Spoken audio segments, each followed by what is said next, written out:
فخامة ماكسيميليانوس كبير المستشارين.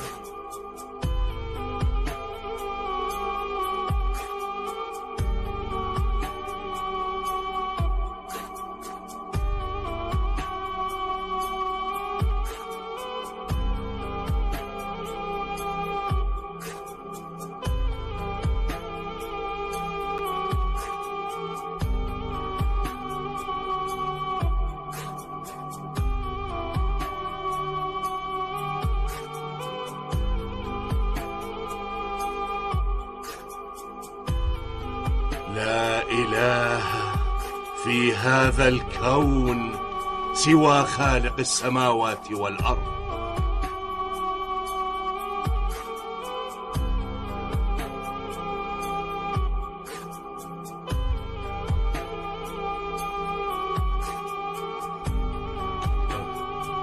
ماذا قال؟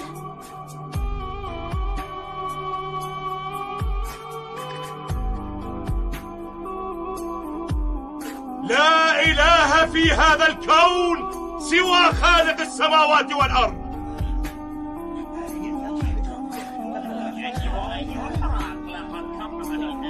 إله إبراهيم، إله نوح، إله موسى كليم الله، إله داود وسليمان، وإله عيسى، وإله آخر الأنبياء الذي ينتظر العالم ظهوره، الإله الذي أرسل كافة الأنبياء لهداية البشر،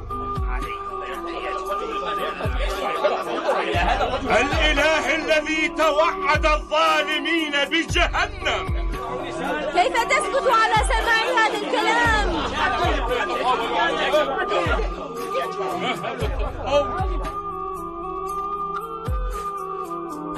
يا جوبيتر المقتدر ماكسيميليان، ماذا تقول؟ أقسم بزيوس إنني كنت أعلم بخطر ماكسيميليانوس وقلت ذلك مرارا. إنه ليس الوحيد، نحن أيضا نؤيد كلام ماكسيميليانوس ونؤمن بما يقول. إننا لا نعترف بآلهة تدعى جوبيتر، ديانا، هركيوليس، ليسيبيل وأبولون وهادريانوس وأي اسم آخر. إلى متى تظل جالسا وتصغي إلى هذا الهذيان؟ اهدئي.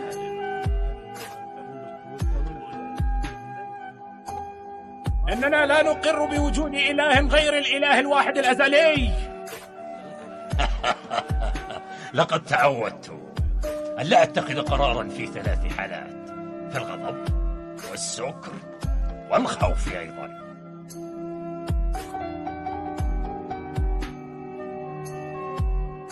ديوكليتيانوس، ألا تريد الانضمام إليهم؟ وأنت يا بروتوس، وأنت ماذا؟ وأنت يا جوليوس، لا تخجل، قل. يجب أن ننضم إليهم. من سينفذ خطة قتل الإمبراطور؟ لقد قتلوا الإمبراطور، وهل يمكن قتله بصورة أشد من هذه؟ هل هناك من ينضم إليهم؟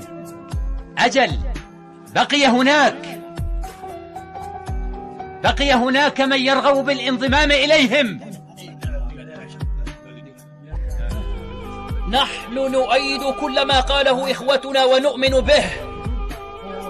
إن الإمبراطور إنسان مثلنا ليس إلا. هل يدعوكم العقل إلى عبادة إنسان مثلكم، أو لعبادة تماثيل صنعت من الذهب والحجر والحديد؟ إن إلهنا أحد لا يحتاج لشريك قط، ولا لولد ولا لأي كائن لتدبير أمور الكون. إنهم أثاروا غضب الآلهة، لقد كفروا بآلهتهم باعتقادي أن جزاءهم الصلب.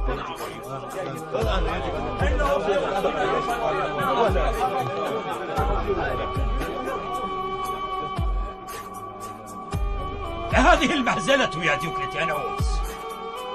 يا صاحب الجلالة، إن هؤلاء السفهاء خرجوا عن دين آبائهم وأجدادهم من الأمراء والأشراف، ودانوا بدين العبيد والأراذل من الناس. إنني أرى ذلك، ولكن ماذا يفعلون في بلاطك؟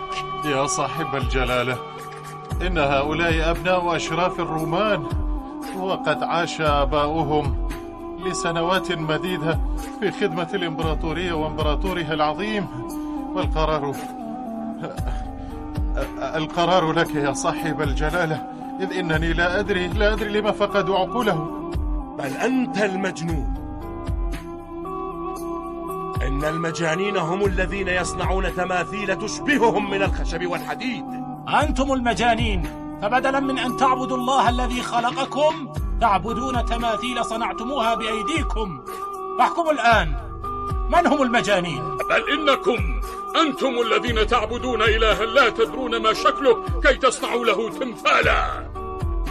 لو كانت الجياد والأسود والبقر لها أيد وقادرة على الرسم لرسمت إلها يشبهها تقليدا لما رأوه من أفعالكم الحمقاء يا بروتوس.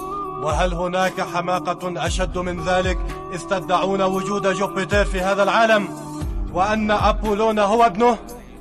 وهل هناك من هم أشد ظلما منكم حيث تلقنون الناس البسطاء هذا الهراء والزيف؟ أيها الإمبراطور، إنك تدعي أن أمر ربوبية الناس قد فوض إليك، فهل تقدر على الاستغناء عن النوم والطعام أو أن تدفع الموت عن نفسك؟ كفى! اقبضوا عليهم. اقتلوهم، يجب أن يحرق هؤلاء. سيدتي لا، ألقوا القبض عليهم فقط. لا أريد أن يموتوا بهذه السهولة، أريدهم أحياء. الموت قليل بحقهم، سأنتقم منهم شر انتقام. يا صاحب الجلالة، سأجعلهم يندمون ويتوبون.